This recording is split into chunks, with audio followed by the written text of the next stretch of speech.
if the Lakers miss the playoffs, which they have a strong possibility of doing, they could be one of the biggest disappointments in NBA history, period. As somebody who has been very critical of the Los Angeles Lakers in the past, I think calling them one of the biggest disappointments in NBA history is a bit harsh. Now, Lakers fans and NBA fans, you guys can let me know how you guys feel about that down in the comments below. Are the Los Angeles Lakers one of the biggest disappointments in NBA history if they fail to make the playoffs this season? Look, I get making the playoffs has never been easier with the addition of the play-in tournament, but to be fair, this is a Lakers team that has been far away from 100% for most of the season. I mean, on top of that, have you guys seen the roster? Now, I know that a lot of people are probably going to be thinking that I'm trying to defend the Los Angeles Lakers again. I just want to state this. I am a New Orleans Pelicans fan first. I have every reason to want the Los Angeles Lakers to be bad this season.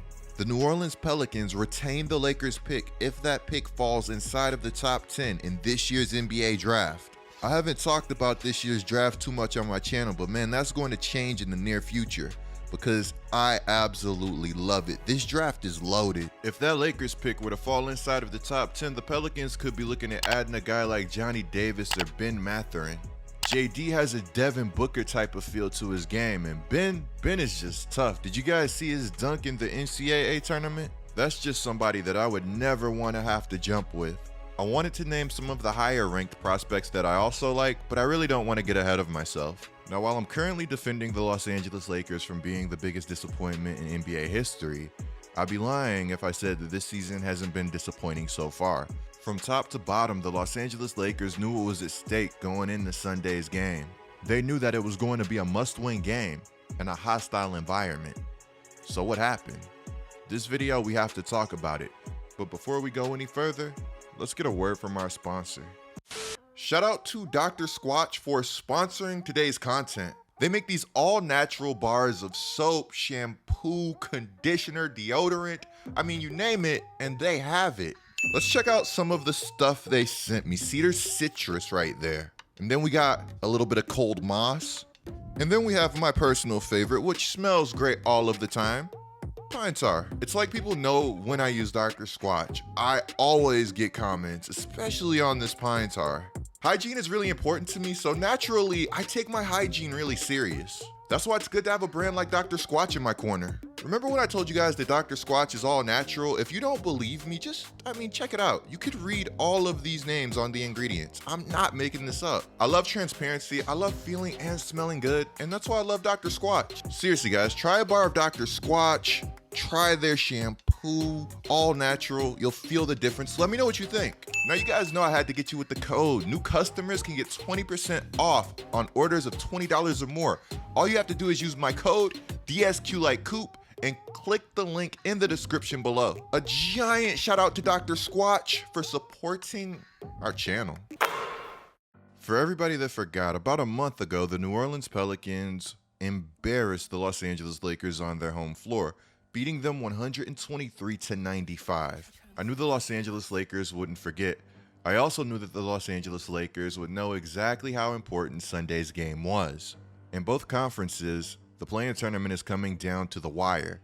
It's looking like one game could decide who's in the tournament and who's out, who's 8 and who's 9.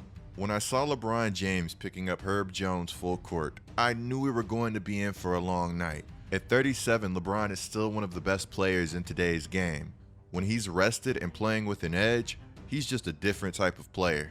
To start the game, it looked like the Los Angeles Lakers wanted to destroy the New Orleans Pelicans. LeBron was hitting shots from all over the court with varying degrees of difficulty. Westbrook was playing with pace and knocking down shots. Early on, there's no other way to put it, the Lakers' defense was overwhelming. Early on, you could see that the Pelicans were visibly frustrated. Some guys were holding their heads down. The body language was off. The start was uncharacteristic for a team that has shown a lot of fight throughout this season. Say what you will about the New Orleans Pelicans, but they don't typically go out easy. When LeBron James turned his ankle, I thought that LeBron James was done for the game.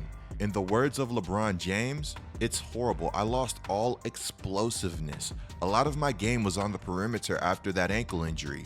I have no idea how I finished the game. It was pretty nasty. What's crazy is that after LeBron James' ankle injury, he still found a way to finish with 39 points. What's also crazy is that his 39 points were not enough to bring the Los Angeles Lakers to win versus the New Orleans Pelicans. I think it's rough that a lot of times the Los Angeles Lakers have to get these giant games from LeBron James in order to have a chance to win. Now, I'm not trying to sit here and discount LeBron James' injury or anything like that. I think that the Los Angeles Lakers had more than a fair chance to win, and they just blew it. At one point, the Lakers were up by 23. Coming out of halftime, this team was up 20. In the third quarter, Trey Murphy started to heat up. He would finish the game with 21 points on 7 of 12 from the field. In the third, it felt like Trey Murphy could not miss. I cannot tell you guys how high I am on this guy. If you guys watched my Kristaps video, you would know that I love players with length that can shoot the lights out of the basketball. In the month of March, Trey Murphy is shooting 49% from 3. Yeah, he's had some mean dunks along the way too. Lakers fans, this is not a random player that went off against you guys. This is a rookie that had 32 less than a month ago. This was a player who was taken right outside of the lottery that's only going to continue to get better. While we're talking about Pelicans rookies, I have to give a shout out to Herb Jones, who came away with 6 steals in this game. And I also have to shout out Jose Alvarado, who has given this team life more times than I can name. Jose just signed a 4-year, $6.5 million deal with the New Orleans Pelicans, happily making New Orleans his home for the foreseeable future. Not too shabby for an undrafted player who had to tell people that he could shoot. I really feel that CJ's composure and veteran experience was big for this game. BI's return was also critical. I know things were rough at the start, but my guy got it going. Najee had a bunch of key energy plays, and I also want to give a shout out to Jonas, who is somewhat of an unsung hero for the New Orleans Pelicans. I couldn't be a player that had the skill set of Jonas Valanciunas, because if I was, I would want to shoot the ball basically every time I got it. There were some moments this game where Jonas was a bit too unselfish, which might not always be a bad thing, but at some points, the Lakers were daring Jonas to beat them. Jonas is far too skilled to let that happen. It might sound like an oversimplification, but Jonas is his best when he's playing aggressive and punishing defenders around the basket. I know that the league is kind of trending away from back to the basket scores, but I actually do think there's some value in being able to score with your back to the basket in today's NBA, especially when the NBA playoffs roll around and the game is much more half court than it is fast break. Despite the Lakers losing 108 to 116, I would still say that there is a small bit of hope for Lakers fans. If this game occurred in the play-in tournament, then of course the Lakers season would be over, but it didn't. Therefore, the season goes on. Now, as Frank Vogel stated, the Lakers are running out of time. They didn't handle adversity well, and this was naturally a big game. Call me a Vogel hater, but I'm actually a little shocked that this guy is still the head coach of the Los Angeles Lakers with everything that has occurred this season. There are a number of games that the Lakers could have won this season, but lost due to poor coaching. Russell Westbrook continually matching up with Kristaps Porzingis. You know what? I'm not even going to do Vogel like that this video. Unfortunately, the Lakers' concerns at this part of the season are bigger than coaching. As I stated earlier, LeBron James' injury could not have come at a worse time. The Pelicans' remaining schedule isn't too bad in San Antonio. San Antonio wants that play-in spot too, and guess what? They're right there. On top of that, the Lakers' remaining schedule looks pretty rough. If you're a Los Angeles Lakers fan, you have to hope that what Russell Westbrook has been showing us recently is for real. You also have to hope that this team is ready to play some of its best basketball. Remember, if you make the play-in tournament as a 9 or a 10 seed, that doesn't mean that you're in the playoffs. You still have to go out and win 2 games. Now, the good news for the Los Angeles Lakers is that according to Frank Vogel, recently, Anthony Davis went through a full live practice for the first time since he suffered his midfoot sprain. LeBron James used the same practice time to undergo treatment on the swelling in his left ankle. Vogel added that it's going to take some time for AD to get his legs under him. He says that they will be cautious with him, because he does not currently have his wind. This season, it's felt like the Lakers have taken one step forward only to take 2 steps back. Shout out to my guy, Wenyen Gabriel, man. I know he can be foul prone, but I knew Lakers fans would like him. Now, this video I tried to be as positive as possible, but Lakers fans, be real with me. How many games do you have this team winning with this remaining schedule? Outside of OKC, that's a very young team that's tanking, this schedule has teams that are all playing for something.